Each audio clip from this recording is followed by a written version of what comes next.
Okay. I should have done our intro during that time. Here we go. You're listening to the Fight for Together podcast.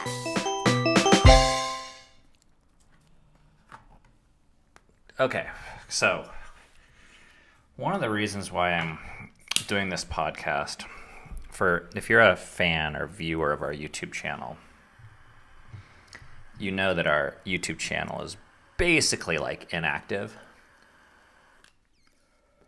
I try and film stuff, and in fact, I have like 4 videos that I filmed that I haven't uploaded yet. And I switched to writing full time. At least as my primary thing. And since doing that, it's just been so hard to make videos. So I actually have 4 videos I filmed, one of which was from 2 days after the last marathon where I interviewed Rainier. And I love the footage. It's like really fun. So a year ago. 1 year ago. And it's all there. It'd be pretty easy. All I have to do is edit and upload it. I just haven't done it because I'm just not in that space anymore. Yeah. And then he ran an ultra marathon. And I filmed that. Yeah. And we haven't And a half marathon shared 2 months ago. The half marathon, fuck, that's right. We haven't published that yet. Mm-hmm. There's other videos. But the point is, I filmed this marathon, but I wasn't in it. I feel like I filmed 10 marathons. Are you trying to get a video or 2 out in the next couple weeks? Because Seven's been working on them? I am. But now it's actually really confusing because I'm going to be publishing this interview I did with Rainier after the last marathon. People are going to be confused because they're like... Well, just put in really bold letters like, this is 1 year ago. Yeah. After, I guess. Okay, but we wanted to talk about this marathon experience because it was very different. Mm-hmm. Everyone has been, and this is our 10th year running the Flying Pig Marathon in Cincinnati. And it was 10 years ago, this marathon, that Seven and I, we ran our first one together. Mm-hmm. And that... He was 8. Yeah. And I was 33, 34. Yeah. Young buck. And that really something changed that day. Where we both just did this thing that was so hard. I think we both cried, like during and at the end. Mm-hmm. And it changed the way I saw our city. Like all these people come out and cheer. It's the biggest event in our city, I believe. Mm-hmm. This year there were 40,000 people. And the kids just like loved it. The energy and people cheering and pushing themselves and being next to other runners and just doing something really, really hard. Mm-hmm. Well, that was, I did the math today. That was 65 marathons ago. Like, meaning our family members have completed 65 marathons, I think. Collectively. Marathon plus, meaning 26 miles or more. Because some of those are ultra marathons. Yeah. But if it's 100 miles, I'm still only counting it as one. Even Sorry, though it could Eden. be like 3 plus. Mm-hmm. Oh, shout out to Devin, by the way. Podcast. What's up, Devin? Listener out there. Loyal fan, supporter, boyfriend. Yeah. Eden's boyfriend, not ours. Never hurts to clarify. So then last year, we ran the marathon again. I wanted to record a podcast about it. I just never did because I felt like there was so much to say, but there was so much happening in real time. In a way, it was just another marathon. It was our 9th year. Yeah. And Filia had run when she was 6. Memory had run when she was 7. And then 7. And Filia had also run when she was 7. Right. So this was like nothing new. Now, Rainier was 6, and he was like us. a few weeks younger than Filia was on her first one. Mm-hmm. But also, we had run it with 5 kids, like a lot of times for a lot of years. So we also knew much more what we're getting into. Yeah. We had confidence. And last year we had a bunch of older kids to help out, whereas in the years past we had like younger kids. And we crossed the damn finish line, and it was really a fucking epic finish, actually. If you haven't seen our video, I would really encourage you to watch that documentary. It's the best one, I think, I've ever made. It's got over 1 million views. And it features my friend Andy in a surprise, touching ending that like I was like felt so privileged to be a part of this moment and capture. And I don't want to give away the ending, but I think it's a worthwhile watch, especially if you're into our channel. But what it shows is like 30 minutes after we cross the finish line, shit just starts blowing up online. In a really unique way. And it was so, I don't know like why that year. Yeah, I don't know either. It was weird. And it's important to note where it blew up. Right. Because this is a consistent through line. It blew up in the marathon running community. Okay? Mm-hmm. It didn't blow up really anywhere else to start off with. And this has been a consistent thing because what we found is when we hiked also, it was the hikers that got the most pissed at us. It's the people who feel like they kind of like not even the hikers that were hiking with us, the hikers online. It's like these certain gatekeeper communities that feel like they know how the sport ought to be done. Yeah. And they feel like it's their job and duty to protect it or something. Mm-hmm. I'm kind of guessing here, but and it just started going crazy with accusations of people saying Rainier was abused, Rainier was forced to run, we were dragging him, he was crying. Mm-hmm. And this is all like somewhat ridiculous because there's literally thousands of witnesses and police officers and friends and family and strangers and cell phones. And we filmed almost probably like 2 hours of footage ourselves, including the moments when he did cry, detailing why. We're not like the type that's like sweeping shit under the rug. Like, but the accusations still flew. Mm-hmm. And as a result, like it was so crazy because in these marathon communities, people are calling for the race director to be fired. Yeah. It's like they wanted some head to roll. They're like, yeah. It was like, this is not okay. This shouldn't happen. And like, keep in mind the reaction, the general reaction from the population is very, very positive. Mm-hmm. And the way I know this, there's a couple of ways. The first is if you just go to the YouTube comments, which is just like general population, right? Mm-hmm. The top 20 or 50 or something it's like positive. Mm-hmm. You know, it's just like, yes, kids should be doing this. Yes, kids should be exercising. Great. Running used to be normal. Mm-hmm. You know, it's like, it's the kind of stuff that most parents would feel when they hear something like this. They're like, mm-hmm. Whoa, good job. That's cool. Great. Mm-hmm. You know, mm-hmm. like, way to do a hard thing. Yeah. But in the marathon community, I feel like there was this first reaction was like, that's not okay. Mm-hmm. And then there was a bunch of really weird reasons as to why. And none of them were consistent. None of them matched up. Some of them said, you guys train too much. Some of them said, you train too little. Mm-hmm. Some of them said, kids shouldn't be running. You know, you're bandits. We're doing it for money. We're doing it for clicks. Like all these like things that people are just like assuming. Yeah. That it's like, I don't know. And the irony is, I think we did make money off that video, but more because of the controversy that was caused by the marathon community itself. Mm-hmm. And they accused us of trying to get fame. The irony is, they're the ones that brought us all the fame, because our other 9 videos, or however many we have of marathons, like never got really many clicks, and I never even monetized my channel for the first like. If that was a way to years. Get fame, we took a really long, hard road because the first 10 years, like we're putting shit online, but we're not getting any fame for it. Or money money. Yeah. No. It's crazy. But so they called for the race director to be fired. There's threatening of sponsorships. It's just this total mob. And it's hard to tell how many people it is because they're very loud. And then the news caught wind of this. And the news headlines, by the way, are not about us running a marathon. They all say something like, outcry over 6-year-old running a marathon. So the news article is about the outcry. It's not about us. Yeah. So all these people that were accusing us of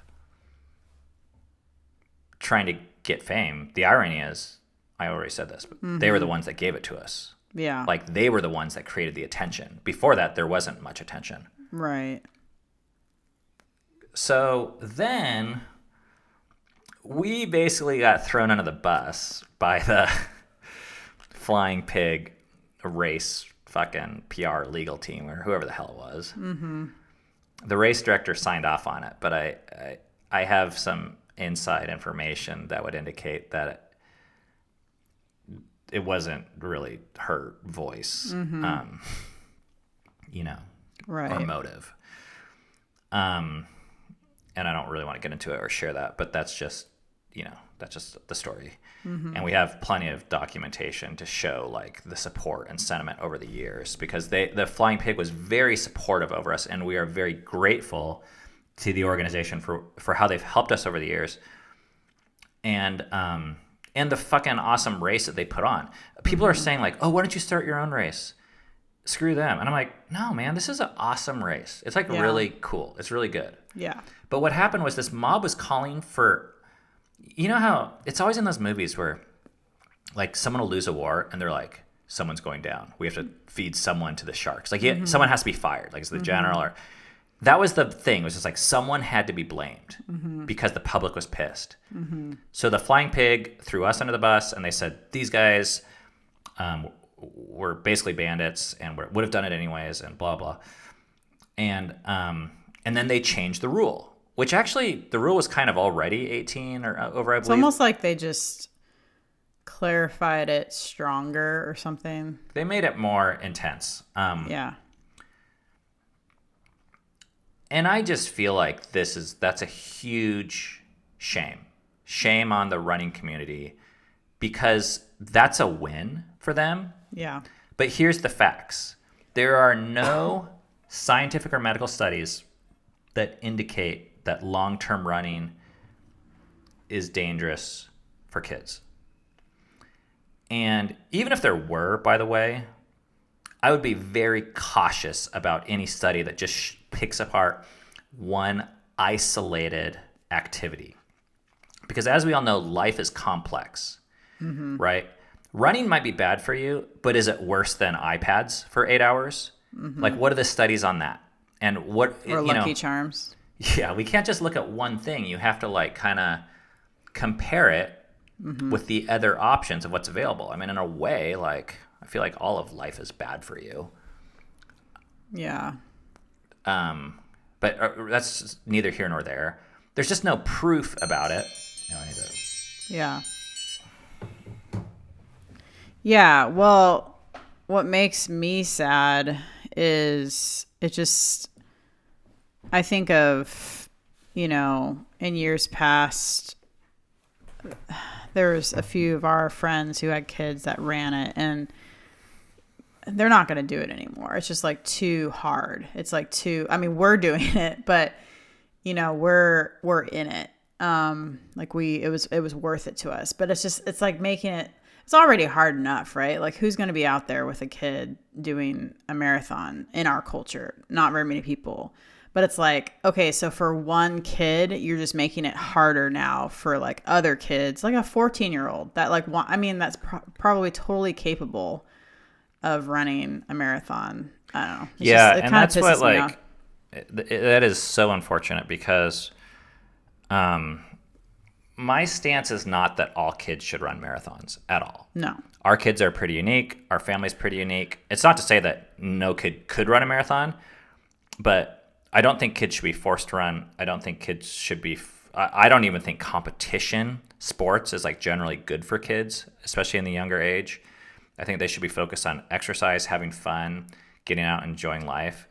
And I feel like our family has spent the last 10 years trying to figure out how to make running fun and enjoyable, so that all of our kids have chosen every single marathon that they've run. But the thing is, this wasn't competitive for Rainier at all. This was like him wanting to run 26.2 miles just to see that he could do it. and to do it with us, with his family. I mean, he even said, "Oh, I wish you were running this year, Mama. I like it when all of our family runs, and most of us did, but it's like a really cool thing to do. Like, what else can you do with your family in that kind of way that like stretches your mental and physical capabilities?" And that's like, you have the race, which is 8 hours and a beast of a day. Mm-hmm. But you have the training beforehand, mm-hmm. which is months. And I don't think it's hundreds of hours. If I see the math Started on in it. January. Yeah, okay. And it's February. Or February. Right for his birthday. So February, March, April. So 3 months. Mm-hmm. And let's say it's let's say 1 hour a run, but probably 1.5 hours times 1.5 times 3, 4.5 hours a week times 12 weeks. So 50 plus hours mm-hmm. of training, which realistically is probably 60. Mm-hmm. 60 hours of just solid, distraction-free time. Mm-hmm. Doing something that's good for you. Yeah. And going back to the we're not thinking that every kid should run marathons or every marathon should allow kids. But also, we all know, as adults, what it's like to have a hero. We have those people in our society, the David Gogginses or the, Harvey Lewises or the people that, run the AT in 60 goddamn days or climb Everest with no oxygen mask or, these kind of superhero people that kind of redefine what's possible mm-hmm. by living their life. And they inspire the rest of us mm-hmm. to live better lives a lot mm-hmm. of times. And I feel like most kids need kid heroes. Not to say that they're better than them, but just that there's certain kids and certain people in certain lives that are structured in a way where they live in an extraordinary way that show other people what's possible. Mm-hmm. And I feel like what Rainier does and has done is extraordinary. Mm-hmm. Not because he's a super unique kid, but because it's just so rare to have that, to have someone that can run, that wants to, and that does. And he loves playing video games. And, I see him and he watches these YouTube videos of all these gamers and stuff. Mm-hmm. And I'm like, geez, I feel like most kids' heroes are gamers. Yeah. And I just, kind of going back to what you said, I feel like people have seen our kid run, not just kids, but adults and people that are overweight and people that have believed that they can't run or shouldn't run. Mm-hmm. And they've ran. Mm-hmm. Our last video, I think I got 100 responses of people saying that they started races, they entered marathons, they did half marathons mm-hmm. because they saw Rainier running or some of our other kids running over the years. Mm-hmm. And now it's as if it wasn't hard enough, it's that much harder. So it's really? Is that the challenge we wanted as parents, to make it harder for our kids to get exercise? That's really a win around here. Mm-hmm. What are we protecting again? Yeah. The race? Is the race that fragile? Or we're protecting the child? Yeah, we're protecting the children? Mm-hmm. By not allowing them to even run with you could sign waivers and all these things, I feel to make it so that the organization is protected, but yeah. Man. Okay, so that happened. Yeah. So now it's all coming up to this year. Mm-hmm. And there's kind of this big question mark. It got all this hype. We were there was months of drama in our household where kids were stressed out. The government is showing up, interviewing them, interviewing grandparents, interviewing teachers to find out if we're abusing our kids, for them to check their boxes. And the reports all come out, squeaky clean. Mm-hmm. Way cleaner than they should have been, actually, if you ask me. But it comes time for this year's race, and Rainier's I want to run. He doesn't even know. He doesn't care about any of that bullshit. Mm-hmm. And okay. It's like, yeah, we'll run. So we start training, and you want to talk about your evolution? Yeah.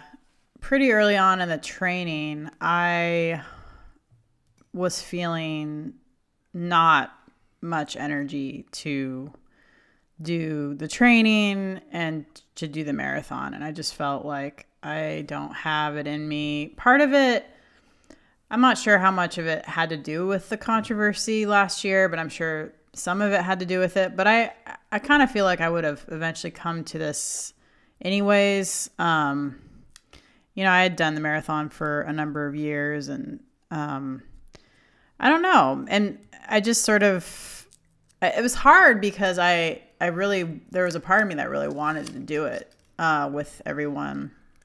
And, I didn't want to leave you hanging in a sense, but I've been learning to listen to myself and like my energy levels and what I want and what I need. And I just concluded, I had this conversation with you. I just said like, man, I'm not feeling it this year. And I really don't want to do all this training runs. I mean, they were hard. They're hard. And I did all that with Rainier last year. And yeah. So, and you were super supportive of me bowing out, and it proved to be actually all around better, probably. Not better as in like last year was really cool to do it all together, but I think you and Rainier, I could just see this like camaraderie where it's like just the two of you, and your Filia came at times and other kids, but for the training, but you had like he had all of your attention. And I think that was really cool for you both to have that time to get to know each other and bond in that way. Yeah, I was like pretty bummed when I found out you weren't going to do it like really initially, because I was just like, oh, wow. Mm-hmm. Like for the last 8 years, like we've done it together. Right. But then it's like, I've just learned that if the energy's not there and someone's trying to force themselves to do something, mm-hmm. that becomes more of a hassle than, yeah. If people don't want to do it, they shouldn't. Like I would probably actually get in the way at that point of you and Rainier. Well, yeah, or you just wouldn't have a good time. And, yeah. Right. And you don't want people there that aren't, at least I don't want people there that aren't having a good time. Like, it's hard enough. Totally. So, like, if for any reason you were conflicted, I'm glad you chose that. And then you became more of a support person, and we just... Yeah, I had energy It changed, and we discovered new dynamics. Right. But to go back to, like, the controversy, I think it wore on our kids, too. So, this year... 3 of us were allowed to register. Me, Dove, and 7, because we were over 18. Yeah. And then we had 3 kids that weren't allowed to register. And we've run races in the past without registering because it's an open course. And there's like people that are really, I want to get into this maybe like later, but the people that say like, those are the rules, like you can't break the rules. But you're on public land. You're not breaking any laws. You're running on a street. You're doing an activity that's healthy. I have zero problem with people that aren't allowed to register, like for fucking arbitrary reasons, by the way. It's not like the race was maxed out for safety or something like that, or that other people were getting booted off. It was just that they don't want to associate themselves with minors, which is totally their prerogative. I'm not even saying they should change the rules, but if you're not going to change your rules, then we can run on that day unregistered. Meaning our kids. And we follow the other stuff. Like we don't take the medals, like if you're not registered. And yeah, we're not like I like to think that we're making the marathon a better place, besides the people that are pissed about it. Like no one's getting hurt by us, and we've brought a ton of publicity to the marathon, and I'm happy about that. Like, and we've brought probably, I'll bet you, I know 20 people that run the marathon because of us and paid. So, I don't feel guilty about that at all. We'll come back to that though. Race day. So we're doing it. It was like pretty okay, so some of our kids were a little stressed, I think, because of last year. Yeah. And what happened was online, there is just so much hate in these isolated places. Mm-hmm. And that shit gets in your head. And it's hard to tell what's real because it feels like if there's a lot of hate online, it feels like when you're going to go running, there's going to be a lot of hate there, right? Yeah. Wrong. Yeah, yeah. I mean, as it turns out, so we did the race, we started, and I don't know if there was anything fancy to say before that. It was kind of a nice day in terms of temperature. And it started like raining, man, like downpour, like they shut the course down. Yeah. I've never like seen that. Flooding. And I've never been that wet in the city. Like I've probably been that wet on the AT where just every square inch of your body is drenched. Yeah. But in a city, if it downpours, you go inside. You don't stand out there for 3 hours. Yeah. But it was there was these times where like you're walking through probably I don't know if it's a foot of water, but it's definitely like your shoe is underwater, and like you're crossing rivers in the road. And it was at mile 3 that I heard the first negative comment where some lady passed by and she said like, "He shouldn't be running" or something like that. Mm-hmm. And in 26.2 miles, with probably seeing about 30,000 people, spectators and runners, we probably had about 3 comments like that, where people like muttered under their breath. And these are all fucking mutterers. Like, you shouldn't do that, ID. And they just fucking mutter that shit. And they just like need to have their little voice. They need to let you know you're wrong. Yeah. They need to let you know you're being judged. They need to try and shame you. And then they move the fuck on. They don't stop to talk. They're not like interested in you. They just like, they have their idea of what's going on and what's right and wrong. And they're just like, you know, there to give you their little moral code. Whoa. Which like, I'm thinking of like how difficult it is for an adult to run 26.2 miles. And here you have this 7-year-old who's running, and I'm just like putting myself in Rainier's shoes. I'm like, here's this like big person that's like, he like pointing at Rainier, he shouldn't be running, you know. And it's just like, are you really like, this is what you're gonna say to him when he's like on mile 3, like running, doing the hard thing that you're doing? How hard is this for you? Like, I'm sure it's actually kind of hard. And it's just that kind of thing like pisses me off when I think about like how it can affect him. Yeah. And I think, but they're not really thinking of him. Like, no, they're in not. Those moments. You know, and I spent a little bit of time on the marathon community pages like last year to see like, it's a whole world, you know, these people, and they care about marathons and they care about how official it is and the time and the cheaters and the way it should be done and people who support the race and people who bandit the race and people who they consider thieves and cheating and all this stuff. And that's their world. And I don't know. It's an interesting look. I want to come back to that. But before that, so you got three negative comments. And one was at mile 26, like 0.1. Like we're walking, it's like right for the finish line. And these things just stick in your head. Yeah, and some lady was like, "Oh, yeah." And she's like talking to these other ladies and she's like, "Yeah, it's so sad. I saw him crying at mile 20 something." Which is a flat out lie because he never cried the entire race this time. Like not once. Right. Not even close to it actually. Yeah. He was never even like sad. No, he wasn't. So like the fact that she said it's you see it's like so much projection, like the story that people, and I'm sure she probably like believed it, you know? Yeah. But like no one came within. Well, one person like high-fived him. Yeah. And a few people took selfies and shit, but like it's not like any of these haters are like talking to him or whatever. Yeah. So whatever, that was made up. But there was 3 negative comments, and it's hard to keep track, but I'm just going to say there was probably 100 to 300 positive comments.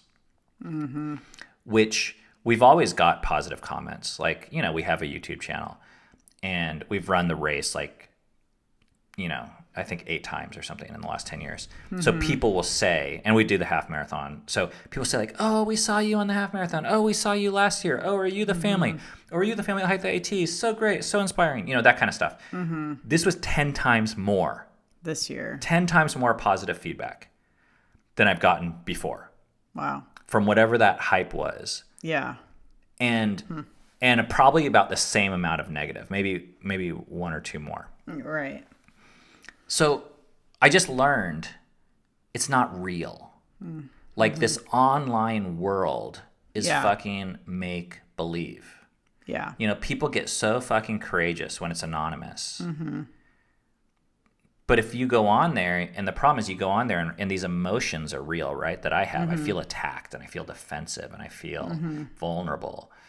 But then I go into the real world and I take it and no one's going to attack me. Like these are a bunch of fucking pussies. Like they're just angry, or, you know, they're in their world and they don't care about their morals like enough to actually do anything about it, like in real life. Yeah. Yeah, because if you take one of those people, like maybe they'll mutter something, maybe they'll even yell something, but they don't. It's just there's not enough energy in the real world to do that. There's a lot of energy online, but once you get in the real world, it's the unique person that will actually like bring it there. So we did the race, and it was different because you weren't there, but you were supporting us. And our other kids, like one of our kids was gone in DC, like Eden wasn't there. But she did like 10 miles that day. I was like FaceTiming it during it. And that's just kind of funny in its own little way. It was really cute. Like, she was FaceTiming a few times to Rainier. She was saying, "Good job, Rainier."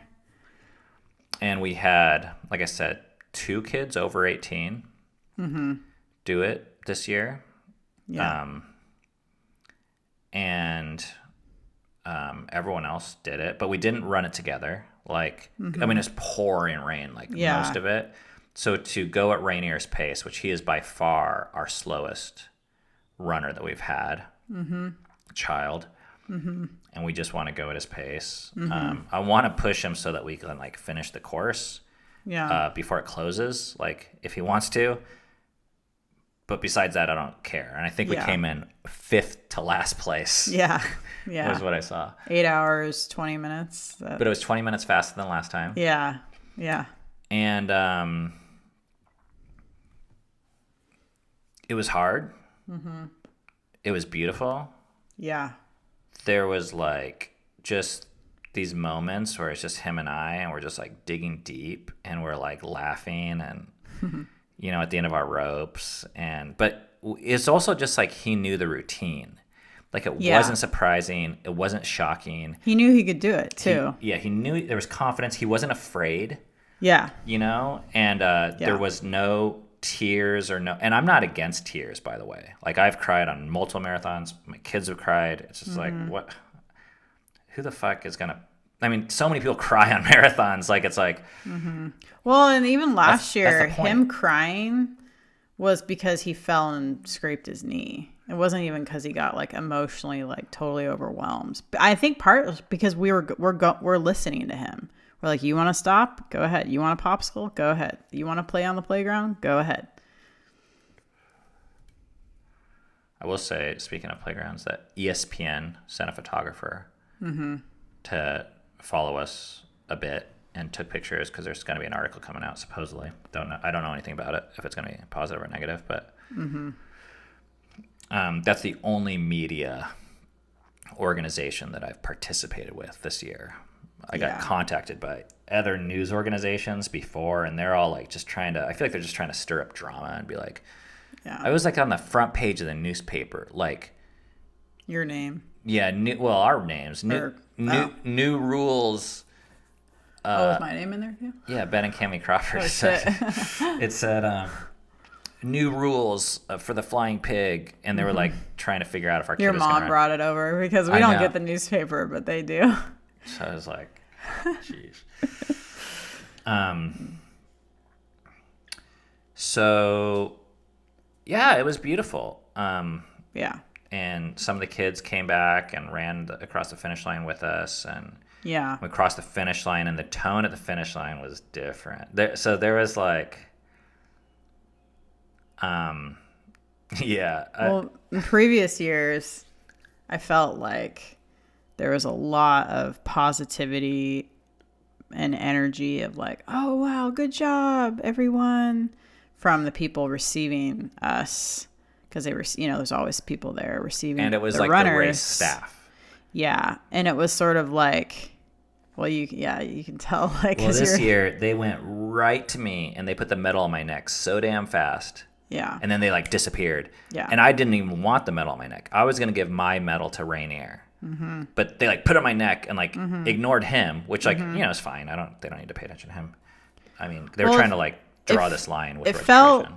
It felt really different because it was just our family. It was it, like celebrating. There was no one else. Everyone else just like disappeared. Yeah. It was just us. Like, okay.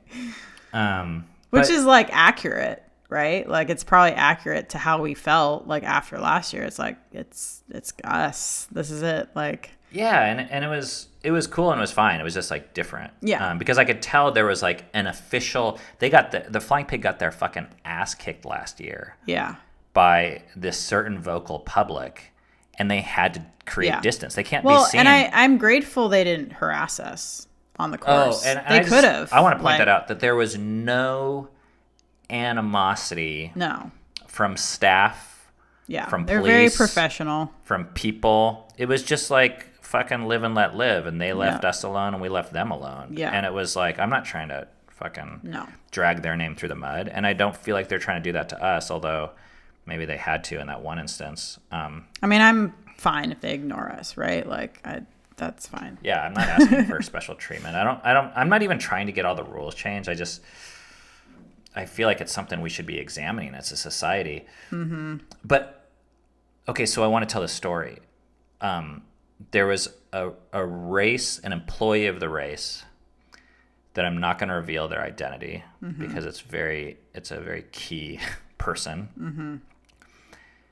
And we left the course. We're laying down. I have my feet in the water. We're just chilling. Mm-hmm. And I saw this person's back to the fence, still in the race course. And this person always stays till the end.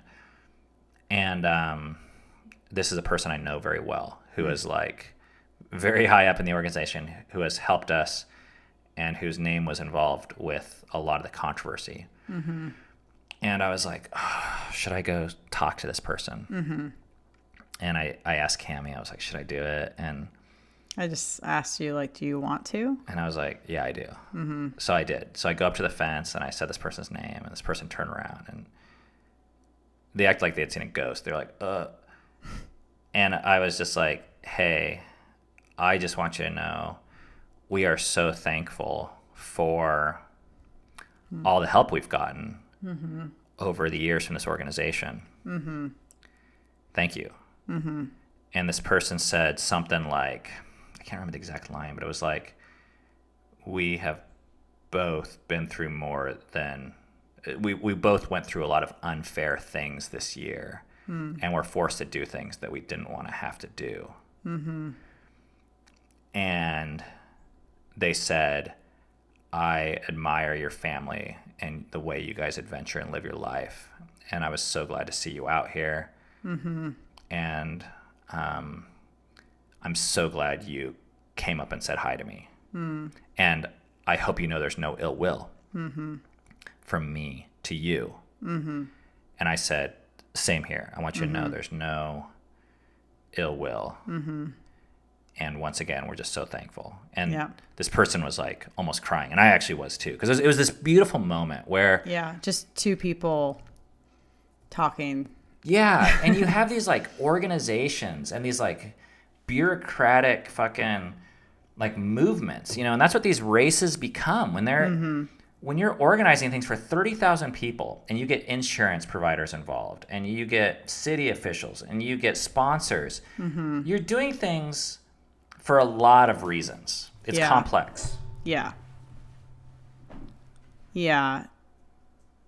I think once you get to that level, there's a lot of humanness that is taken out of, but at the end of the day, it's just people. And I applaud these things, these systems. I understand why they're there. Mm-hmm. I also think it's our job as parents and humans to know why they're there and to know that they're not always there for our best interests. They're not there for humans. They're not there for children. They're there to protect large companies, and they're there to make money, and they're there to protect liability and for legality, and because someone could sue someone, and all these things. And while they might say that they made this rule for children's safety, that's fucking bullshit. Like, what's safe for our kids is not to stay home from marathons. That is not what is safer for society's children. It would be more honest for them to say, we made that rule so that this organization can stay intact and that the race can go on. Yeah, and to protect our ass. Yeah. Which is cool. Like, yeah. I'm fine with that. You got to do what you got to do. It's misleading and misdirecting to send a message that says it's for safety when it's not. Because then it sends this message to other kids and parents that running is dangerous. Yeah. And that running a marathon is reckless parenting. Yeah. Which, that's a whole separate conversation, but that's not why they made that decision. Yeah. Right. So something about this conversation with this lady, because I said this, the gender. Oh, well, okay. It's a lady. Something about the conversation with this person, it was because I hadn't talked to this person in the year since everything erupted. And which was unusual because every year before the race, I would get in touch and we had organized the registration and talk about how we're going to deal with the kids. And, there was times they had me go see a doctor and things like this. And I was like very happy to participate and oblige. Yeah. But this year I was going to be like, okay, I don't know you, you don't know me. Yeah. And in fact, I passed them in the beginning. Yeah. They're on the just race. Two ships. They're in the race stand, and I just caught the person at the corner of my eye, but it was too late. And I know I saw that they saw us at the starting line, and I was like, "Oh shit, I don't know what this means, but here we go." Yeah, yeah. And something about it was so clear, though, about how this whole system kind of works, where the people. They call for they're just angry and like someone needs to be punished. And they were like, the race director needs to be fired. But if the race director then kind of dumped it towards us and said, okay, I'm going to change all the rules and now I'm covered and I did the right thing and no one needs to be angry at me now. So then all the people are kind of happy. But yet it's all kind of a play. It's make-believe. Like everyone's kind of acting like, and this happens all the time in the military. Well, it's like people need to be punished, right? Like, you could say we were punished by a CPS showing at our door twice, like, because you did something wrong. And so you need, and then the race director got punished, so to speak, because of all the things they had to go through. And can I say why I think all this is? The reason why it's important to me that, to mention that these controversies always erupt on the kind of like, it's not the general population. It's the elite kind of gatekeepers that are protecting the sport. The people that think they know what the sport is and what it should be and how it should be done and who should do it and who shouldn't. Yeah. And they have all these ideas. These bulletin boards are like, oh, this is the right way to train. And they don't want this it is how you should to train. Be changed in any way. Yes, and they take the sport very seriously. And they feel like everyone else should take it seriously, like them. And we don't. We're out there to have a good time. We're not there. We don't consider ourselves runners. Yeah. We don't take the time or the status and they say we're doing it for clicks, but I think that's because they care more about the clicks. We've run before we even had, social media or, we didn't have YouTube back then. We were just doing it because we just thought it was the raddest thing. Yeah. And we thought it was just good for us. We're like, this is cool. So that moment was one of the highlights of my day, actually, talking to that person. And I want to just talk about, like, some of the comments that, most of the comments are just, like, positive. But to spend a second on the negative, so many people are saying, you guys broke the rules. And they're like, you guys are teaching your children to break the rules. Good parenting. Good job, parents. And it's like, their like trump card that they're playing is like, you're not following the rules. Which is like, what are the rules exactly? Like, let's go back for a second and ask this question. What are rules? Rules are other people's preferences. That's it. And sometimes they're good, and sometimes they're bad. And sometimes they're good for some people, and sometimes they're bad for people. Yeah. But, like, it blows my mind that people think teaching kids to follow rules equals good parenting. Yeah. Like, better parenting is teaching kids which rules to follow Yeah. and which rules to break. Yeah. Like, use your own brain instead of, like, not using your brain and just always following the rule. Which is much more difficult than teaching kids. And by the way, I lived in a culture where I was taught to follow all the rules, and I did for a lot of years. And I saw it be so damaging to myself, to my kids, and the people around me. I mean, in our religious days, we were taught that rules, like, all rules were like submitting to God himself. Because, like, what happens when a rule is hurting you? Should you still, like, follow the rule?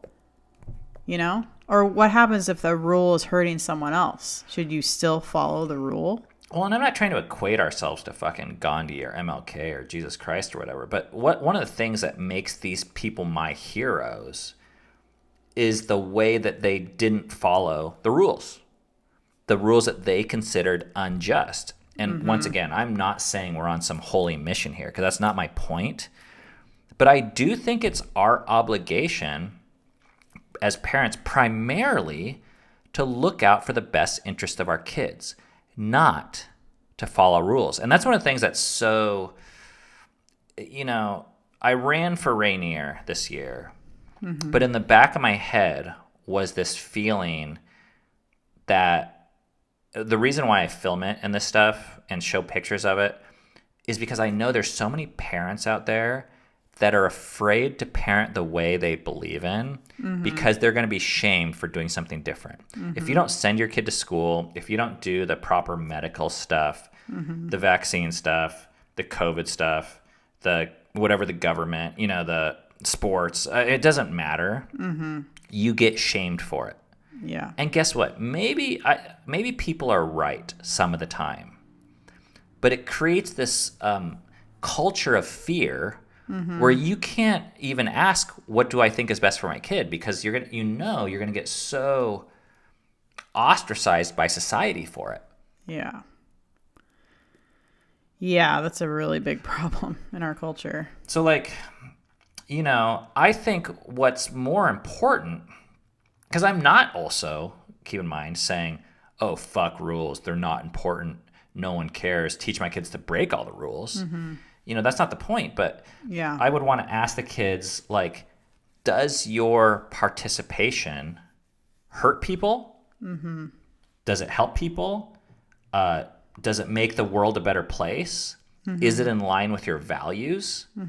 Assuming it doesn't hurt people. If it doesn't hurt anyone, why in the world would you follow a rule and compromise something that you believe is healthy for you? Yeah. I mean, and then there's the view like, oh, well, if everyone did it, what?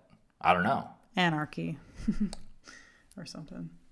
Well, and it's like, once again, I don't want to compare myself to these fucking, the Gandhis of the world. But it's just weird because all of the arguments that I hear, I feel like are the same types of things people that were probably saying, justifying slavery like 200 years ago, the types of things they would say. No, that's the law. That's the rule. Which is like another way of just outsourcing your brain and having to decide what's good for you in society. But my personal belief is that it's better for my children. I think it's better for the world if people ran. If they want to. And if the organization isn't going to endorse us, we'll run without their endorsement. That's not a problem to me. I'm not asking for any sense. And someone else said, this is so funny that someone said this. They're like, oh, you're entitled. That was the comment. And I was like, fuck yeah, I am. And I think every human should be allowed to run, should be entitled to run where they want. Like on public property. Yeah. Yeah, that's such a that's fucking like a buzzword. common thing, right? Because I remember you saying about like Steve Jobs would like park in the handicap and like, you know, and then people would give him shit for that. And he was like, well, you can park there too. Like, I'm not, you know, he's not saying I'm better than you. It's just, it's like people are watching someone do something they wish they could do. And then they're like, you're entitled. It's like, well, you can be entitled. But they don't feel, I feel like a lot of people feel like they have to follow the rules. Maybe that's what they're taught. Yeah. Yeah. And they feel like they don't have a choice. And maybe they're envious that. Well, yeah. And they say choice. like, you weren't allowed to run. I'm like, what do you mean allowed? Yeah. You mean like a couple people in a corporate office don't give a stamp of approval. give me a number and give me a time and told me that they're endorsing my run? Yeah. We never asked for anyone as an endorsement. Yeah. I mean, in fact, if we weren't such public figures, I would probably run it unregistered. It's not worth it for me. Like, I don't need the support. We supported Rainier ourselves this year with food and water and all that. And like, you know, to pay $130. Now, I do want to support the event. I like it. And I want to contribute my money to it. And if they would have taken my money for my kids, I would have given it to them. Yeah. If they're not going to take it, I'm not going to force it down their throat. Right. I feel like we should end this on a positive note. Instead of me ranting about whatever the hell I'm ranting about. Are you about ready to share some hate comments? That's not very positive. No. Oh, okay. No, I do not have more hate comments to okay. share about. We're all done. You know what I'll share about? Unless you have something you want to. No, go for it. Because people in the last video, man, the comments were loaded about how Cammie's so silent. And do you remember that? There's all those comments about like. Oh. It was that we were podcasting in the middle of our fight. Oh, yeah, that's funny. I'll say this because last year we did the marathon, and then 2 days later we went to Rainier's like t-ball game. Mm-hmm. Okay, that's a kid sport endorsed for kids, right? And this is the scene. It's a bunch of kids out there. Kids swing at the t-ball, miss it. Mm-hmm. Everyone laughs and talks about how cute it is. Finally, a kid contacts the ball. 8 kids mob on the field to get that ball while the one kid, everyone's like pointing where the kid to run. It's just a giant fucking joke. Mm-hmm. And it's fun. Mm-hmm. It's funny. Rainier loves it. We love it. Yeah. But that's what kids' sports are. Mm-hmm. We're like teaching them all these rules and to be competitive. Mm-hmm. It's hardly even exercise. They're like standing out there in the grass just staring at the sky. It's like, I don't want to say it's boring, but it's like, it's just chaos and crazy. And just, it was so weird. Mm-hmm. Coming from a marathon 2 days earlier, and I'll paint the picture of what this last marathon was like for me as a dad. I'm a dad of 6 kids. And I'll tell you what, I fell in love with that kid on that day. Mm-hmm. Like just watching him, his grit, his determination, seeing what he was like wrestling with, and how he just is so open and honest about his feelings. Mm-hmm. Which, by the way, today I wake up and he's like, Dada, did you know about a 5K? He goes, they run it in 20 minutes. And they run really fast and they stretch and stuff beforehand. He's like, I could do that. And I was like, oh my gosh. Yeah. But I was blown away by the experience of just being with another human that was much smaller than me, but very similar to me. Yeah. We both are facing our demons. Mm-hmm. We both are at the end of our rope. We both are pushing ourselves. Yeah. We're digging deep. Yeah. We're, and this is why I got into some of these sports to begin with. is they afford you this unique look on life and yourself. Yeah. And other humans. You see amazing things out there on the marathon course, especially at like the end. Yeah. People are fucking losing their shit, falling apart, tears at the finish line and stuff. For a lot of adults, it's the hardest thing they ever do. For Rainier, it's probably the hardest thing he ever did. And I was there. I got to see it, and he got to see me. Yeah. So you go from that to T-ball, where it's just you're just like laughing at the kid, and you're like, oh, how cute. Yeah. The marathon was not cute. Yeah. And the Flying Pig has a kids race. It's called the 26th mile. And I don't know what the ages are, but people are like, why don't you enter him into a kids race? And the kids race is 1 mile long. It's the 26th mile. It's the last mile of the marathon. Yeah. And their suggested training, you sign up for the race and you pay the money. And the suggested training is 1 mile a week for 4 weeks. Yeah. We're doing like 20. Yeah. And I'm not trying to, for a lot of kids, I think that's probably a great opportunity. Yeah. But it's that's it's like a bar that's like really set really low. Yeah. And I think what's unfortunate to me is there's a lot of kids that probably have the drive and determination that Rainier has. That's like, I want to do something harder than that. And they're not interested in that. But they're not allowed to. But there's nothing else for them. And we won't allow it as adults. And why? Is it because they can't handle it? No, it's because we can't handle them. Yeah, that's so true. We're not willing to see them at the end of the rope. Even just how that lady was, she wasn't willing. And this is what I've seen with a lot of people. Why does there need to be a scapegoat? Why does CPS need to be called? Why do people need to get fired when a kid runs a marathon? It's because in most people's minds, kids can't run unless they're forced. And when they see a kid that can and does and enjoys it and excels at it, they have to make sense of that. Yeah.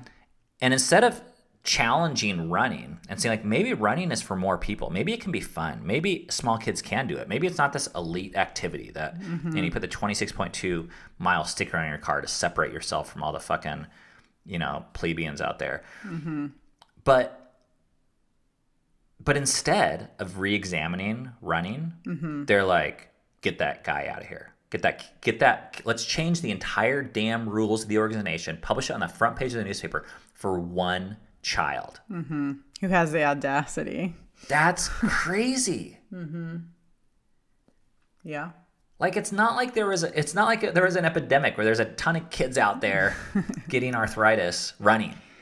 What I do want to say is I think it's really cool that this year felt really cool to me that you and Rainier ran it together, because talk about adversity and overcoming adversity and banding together and just saying, we're going to do this without support. We're going to do this without recognition. We're going to do this with some hate comments thrown our way. And I mean, I'm like super proud of Rainier, but I'm also really proud of you for like doing that. Like, I mean, a lot of people, myself included, I mean, I think I would have done it with you, but I don't think I would have had the bravery and the, foresight of like this, I want to do this for Rainier, to go in there in what felt like a lion's den and just like, we're just going to do this because I believe in it and I believe in this kid. Well, I appreciate that, babes. Yeah. And it was cool. And I didn't do it. I felt like it was important to like kind of stand up to the bullies in a way. Yeah. But one of my kids said like, yeah, I wanted to stick it to the haters. And we were kind of talking about how that's a high cost activity to do it, to prove some other people wrong or stick it to haters. Like, that shit wears out. Like, it's pretty unrewarding. Like, you have to find your own reasons in my experience to do it. Yeah. And while, I don't want to do it to prove people wrong, I'm not going to let people standing up change my entire course of my life or the way I parent with my kid either. So it's like, well, haters are going to hate. I wish they weren't there, but just because they're there, I'm not going to like stop it. Yeah. I kept thinking like, I would not want to look Rainier in the face and be like, I'm sorry, buddy. There's just too much hate, and the rules say this, and you can't run anymore. Like I'm like, I would be sick. I'm like, no, I don't want to do that. Yeah, can you imagine? Man. So anyways, yeah, that day it was special. It was a special day. Yeah. Seeing him and just holding him at the end, and there's these pictures of his face, like you know, at the finish line, proud, and he was just excited, like beaming. Yeah. And then he's like jumping on the trampoline like Yeah. that night, Yeah. and Yep. you know, I don't know, it's just like back to normal. The day after, we walked 2 or 3 miles to pizza, and just like, it's so funny because there's this online drama. And then I was thinking, we go to the same pizza place every Wednesday, and it was Monday, the day after the marathon, so we walked to the pizza place as a family, and same place we always are, and same waitress, and we sit down, and it's just like, what do you want? And we're like, Right. pineapple. There's like no one even cares about the marathon. We're like just people in our regular life. It's just not a big deal. Yeah. But then in this certain world, Yeah. online, we're like either villains or heroes. But it's all Yeah. like this weird drama. That's just like, Yeah. We're just people living our lives. so. Yeah, we have a video that may come out someday or never. There's I heard there's all sorts of bulletin boards going nuts right now about us. It's like once again, it's a marathon running community, and I've kind of exhausted my interest in participating in any of that. If they come to me, I'll respond to it on our page or block people or, whatever. Yeah. But yeah, we're just kind of like, I think this year for my mental health, I'm just like, Well, you also, I think, felt like you gave everything you could last year with that video, especially, and the news articles and all that. And it's like, there's nothing more to do. Like, yeah, that showed the story of why we do what we do, what it looks like. Fuck. Is that the video now? Yeah. Okay, well. We'll just wrap it up. Okay. We're done. The video camera ran out of battery. Goodbye. Thanks for listening. Thank you for listening to Fight for Together. We'll see you next time.